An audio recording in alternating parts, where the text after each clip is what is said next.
I'm Allison, and this is Dream Anyway, a podcast for those of us who feel the pull to create, even when the path isn't clear. So wherever you are in your journey, grab a coffee, get comfy, and dream anyway. I am Patty Garegnani. I'm a theatrical costume designer. I live in Spokane, Washington.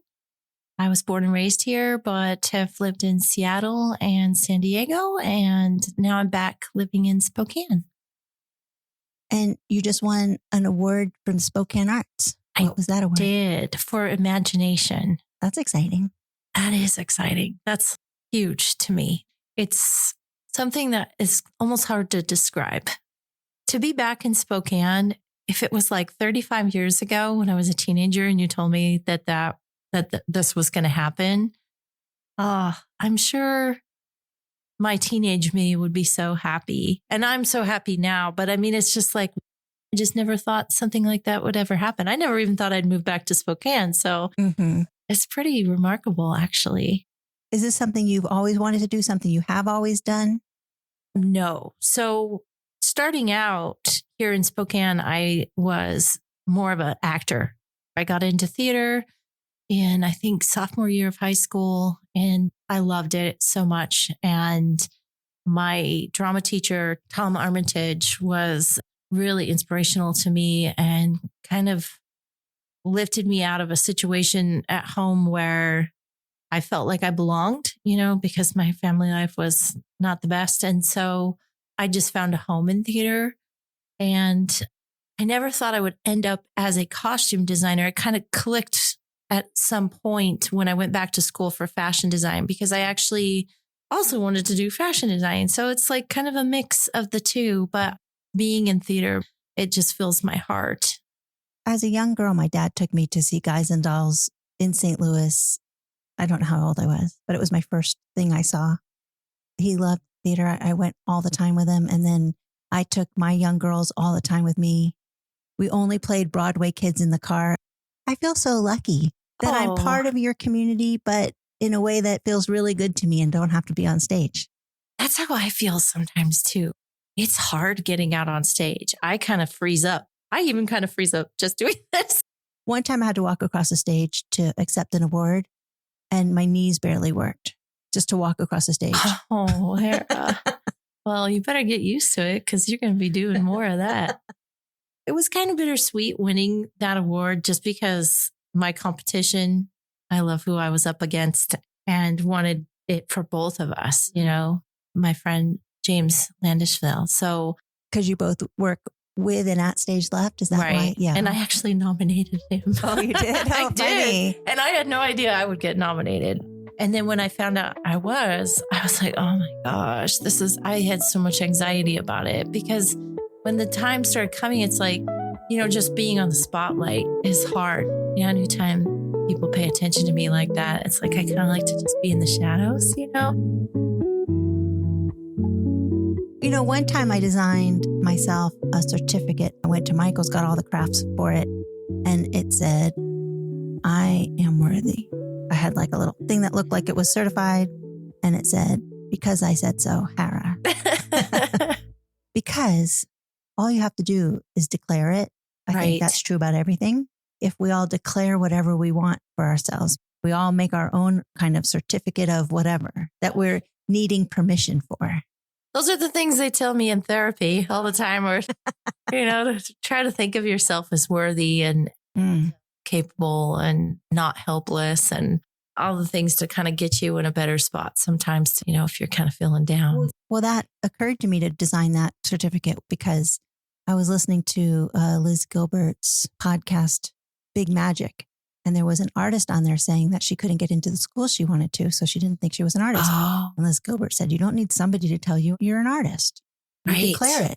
You don't need a diploma from this school to tell you that. Make your own diploma. And that's what inspired me to go, the one thing I was struggling with was worthiness.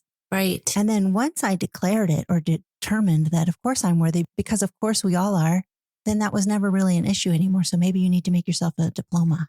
Maybe. It's interesting you say that, because I think that is part of what getting the Imagination Award from Spokane Arts is that I was being recognized as an artist.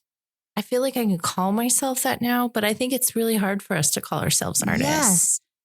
Maybe it's because there's a lot of people out there that do call themselves artists when you're like, Art is definitely subjective. So as long, I think, as you're having fun, you are an artist. Because as long as you're letting your imagination go, right. Because we don't all have the same taste. True. So art has to be subjective. We all also evolve too. Like if you could start out, maybe not the skill level you want, but evolve into it. I just recently got my AFA in theater from Spokane Falls, which was like a huge thing for me. I started out, in high school and wanting to do acting. And my dream was to go to Cornish over in Seattle, Cornish College of the Arts. And I ended up having to move out on my own when I was 17. I had a boyfriend at the time that was a year older than me, and he was moving over to go to college at Seattle University. And I was like, take me with you.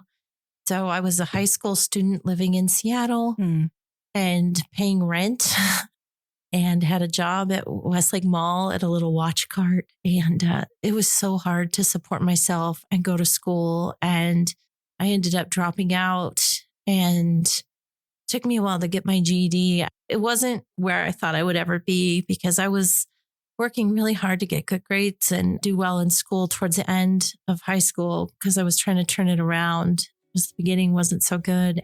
And I just felt like a loser. Like I just felt so bad about myself. So getting the degree feels huge to me. And then getting the award, that's what I'm saying. Like if you would have told me at that time that that would be where I am right now, I almost want to cry just thinking about it because I didn't imagine that for myself. I met my now husband, and it was kind of like I was getting older. I was like 31 at the time. And I'm like, I'm kind of at a crossroads. Like, I really don't know what to do because I think we were thinking about getting married at that time. And I'm like, we're talking about having kids. And I'm like, there's two things I've really wanted to be in my life. And one would be a high school drama teacher. Like Mr. Armitage, Tom Armitage. I still call him Mr. Armitage.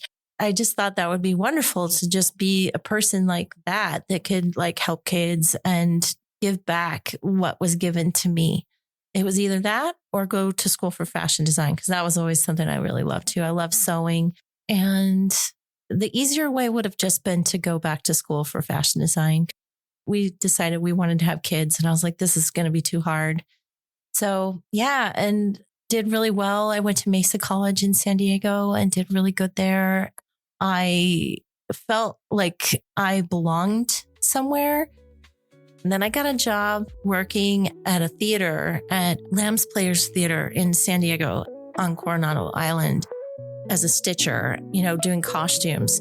And that's where everything was like, oh my gosh, this is it. Like I can combine all the things I've done into this one. And that's where I am now. One of like my core memories of loving theater was I was in high school. As a group, we went to this play. It was Death of a Salesman. And I was the front row. And do you know the story? It's been a long time since I've well, seen the it. mom is on the edge of the stage, leaning over the stage as if she's leaning over the grave of her husband. And she's hysterical crying. And I am hysterical crying along with her.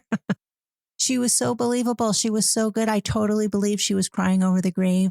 And I was in high school. And so I was the only person crying. But I have just felt theater so much in my heart. It has meant so much to me, even just as a patron. Do you get to experience that having been behind the scenes? Because I know sometimes being behind the scenes messes up the front of the house. Oh yeah, a lot. Actually, quite a bit. I guess it kind of goes into how I costume too, because when I work with the actors, like my job, I could just provide clothes. Okay. But I read the script and I read into the script. And a lot of the times I work with the actors and say, how do you feel about your role? Tell me about your role. Who are you? And if it's not written in the script, what is your job? Like, where did you come from? And, to kind of understand what their role is more. And then we bond more over it. Mm-hmm. And I feel like as a costumer, I like to make sure that my actors feel good on stage, because then that makes the whole show look good. So I don't like to make people wear clothes that are uncomfortable or they feel ugly in, because that doesn't help the show. And so you really bond with people. And another thing too, it's like I'm working with people and their bodies. Mm-hmm. And you find out on a personal level how people feel about themselves as humans. And so, if somebody has something that they're self-conscious about, they share it with me. I've heard a lot of different stories from people that people share with me or feel comfortable sharing with me. I'm like, it's okay. I'm here for you. How can I help you? Because I think sometimes they're not listened to. They're just told, this is what you're going to wear. And they just get used to that. And I'm like, no. I don't know if this is true for people who are in theater, but as a fine artist and even a photographer, I really want to be seen, but also not at all. Right. Do you understand that? Mm-hmm. Is that true for you? Yes. You were nervous about going on stage and accepting the award. Right. That was just because people were paying attention to you?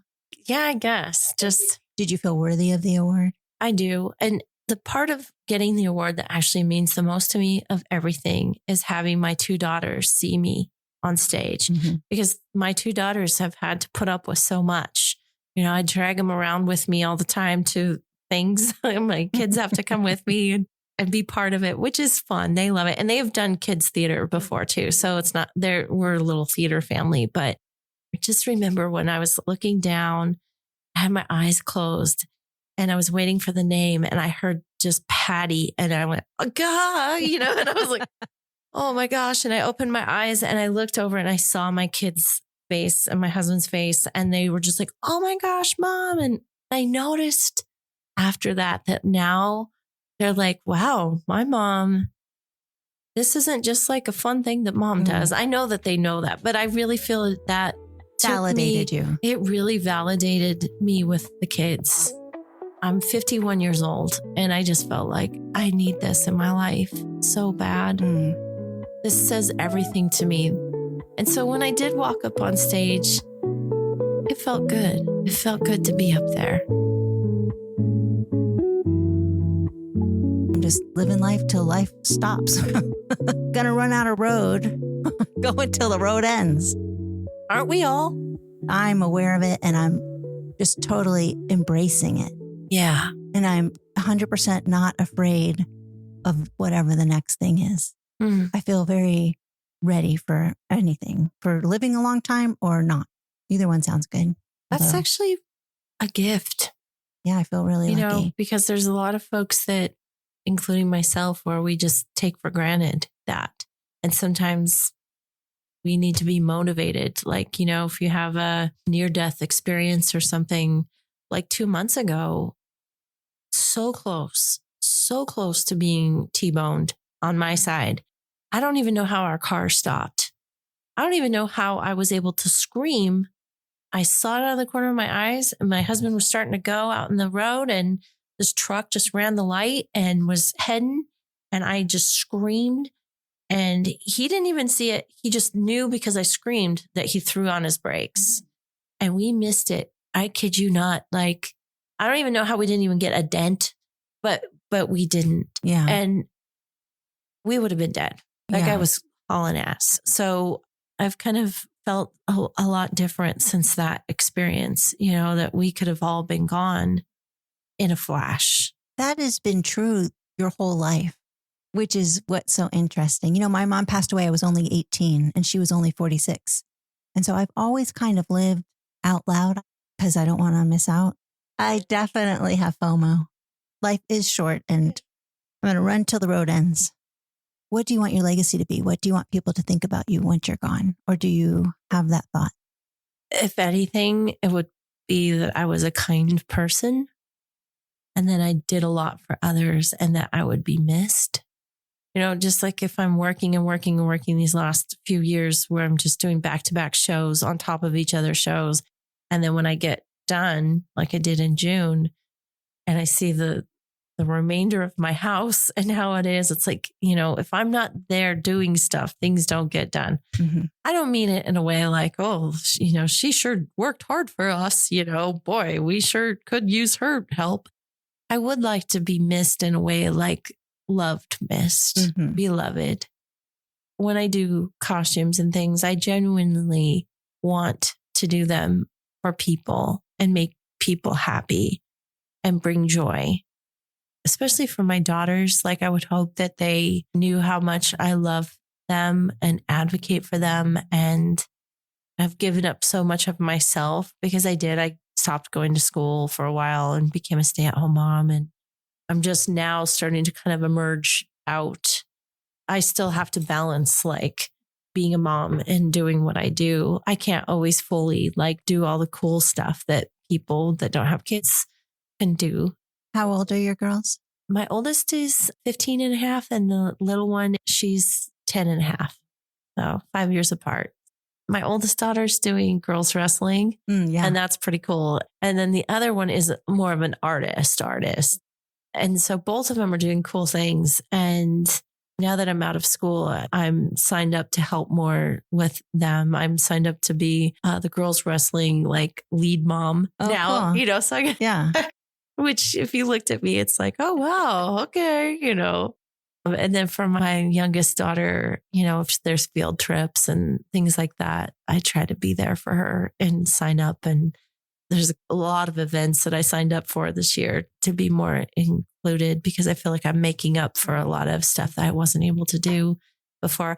Even when I am as busy as I am, I still show up a lot more than even a lot of other moms. Like, I just make the time. You just got to make the time, I think the way we think about our mothers, how they disappointed us, you have to like get okay with your kids being disappointed in you, which is a real fucked up thing because you want them to appreciate all the sacrifices. Right. But they just can't. I think that's my life lesson, to have done the best I can. And that has to be good enough. And then not care what anybody else thinks about that. It's hard though. Being a mom is the hardest job I've ever done in my life. How can you ever be the good mom or the right mom? Because what their version is different than yours. Well, and I saw a thing that said, be kind to your mom because this is her first time living too. And if you didn't have the best role model growing up, it puts a lot of pressure on us. I've realized lately that ever since I got out of school, I've held in a lot of things, past traumas or anything. I busy myself. That's probably why I keep busy a lot because that's how I forget about things. But then you do that so much, it's going to come out. The cracks are going to come out. And so when June came around, I graduated, I was done with school. I said I was going to take the summer off. I had all summer to think about things and it just hits you. And you're like, whoa, all these things that have been going on that I've avoided. And this analogy I came up with was, I feel like, and this is after like knowing some of my own mom and grandma and great grandma's family history. My mom's mom committed suicide when my mom was 13.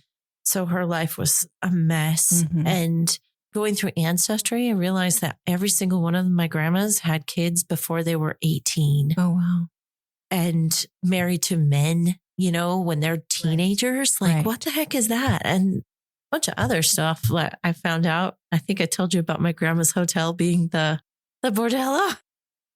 That's a whole thing. But it kind of explains a lot, what you're saying. Like, we want to have grace with our moms. I feel like I'm a dam, like a really big dam holding back all this water, holding back all the generational traumas of all the women in my family and trying to keep it from flooding my children. Like, I don't want to be like my mom. And I feel like that pressure sometimes is so hard and there's cracks that come, I'll have hard days and I start thinking about things. It's really hard, to be perfect. One day I'm the best mom in the world. And like today, my daughter was mad because I didn't wake her up in time because she was going to study for her math test. And it was all my fault. I feel like I can just never be perfect forever. And you can't, is the thing. You will always disappoint your children. And I just think if we can get good with that, it's just funny what we hold our people to. Anybody, our husbands, our kids, what we want from them too. Yeah. So I just think my job as a human is to have a lot of grace with everybody, including mostly myself. And you do. I try. You do. I try. You really do. You've been doing such a great job as a community leader. Thank you for being part of my world that I'm trying to create. Well, you just make everything better. See, Thanks. You're kind of bridging the gap for people too, because you're this new outlet for some of our artists. I think you're very kind and you're very generous in your art and like providing a space and your talent. I do love making art, and I do think art saves my life, gets me off the couch. What else would you be doing? Unless I have this, I have nothing. Even though my husband's the sweetest person in the world, we're so madly in love with each other. He's so kind to me. I feel loved by my children and my siblings. And yet this is what I need. This is what lights me up. Every time I take somebody's picture, I rush home to edit. I'm so excited every time. This is what I noticed about you. There was a photo shoot that you did. It was a lot of different people that I knew. And I was like, she really captured the person that I know, from theater, like Katie and Cecilia. And I was like, these are beautiful pictures of them. You just captured who they were, like how I know them. And you let people be themselves. So what you do, how do you want to feel? Who are you talking to? What information are you trying to get across? While telling a story. This last week, we had some troubles at school for my little one. And she has Tourette's, so mild. She got diagnosed with Tourette's, and sometimes she has a hard time focusing. And, and I've always just thought, oh, that's just how she is. And that's why I didn't think of that could be something until a teacher noticed it. She's had it for a couple years. We're learning to live with it. I haven't heard any feedback from a new teacher that she has. But she was sent home with a note from school saying she was suspended for her leadership class for not paying attention and things like that. I'm like, why didn't anybody tell me? I had to go back and forth with these teachers about her and what was going on. One thing that stood out is she said, well, your daughter, we value her for her unique voice for underrepresented kids here at the school. I know what unique is. That's another word for being different. A way of saying, well, you're special. But by you putting my kid on a punishment is telling me that that's not viewed as special. Mm-hmm. We had a long talk the other day because I felt really bad for her and I wanted her to understand what all of this email meant. And I told her, I'm unique too. And it's okay to be unique. And she was told that she had to take the sheet back to school with 3 things that she was going to do to be a leader in her community over the month of her being on probation. So we wrote out some things. And number 1 was that she's going to advocate for herself and she's going to teach people about Tourette's and how to be kind. Number 2, she, along with the help of her parents, make sure that all the teachers at school understand what Tourette's is and how to deal with kids with Tourette's. Number 3 was she was going to start her own unique and underrepresented recess club. Oh my gosh, I love that. For all the underrepresented kids at the school. So my message to my girls is just be your own unique self.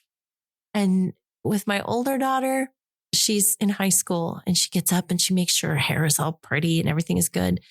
And she didn't want to go to school because to do the math test that she was late to, because she didn't have time to get dressed up. So she skipped it. I understand. I want to look nice too, but sometimes we have to put our hair up in a messy bun and wear our pajamas to school and just get to school with those star zip patches all over your face and do your best at school because there's beauty in that. You don't have to look perfect all the time. There's beauty in just being yourself. I have this tattoo that is my dad's handwriting when he passed. I had this tattoo that says, Patty doll, do your best. Love, Dad. Just do your best, kiddos. Thanks for listening. New episodes drop every Thursday.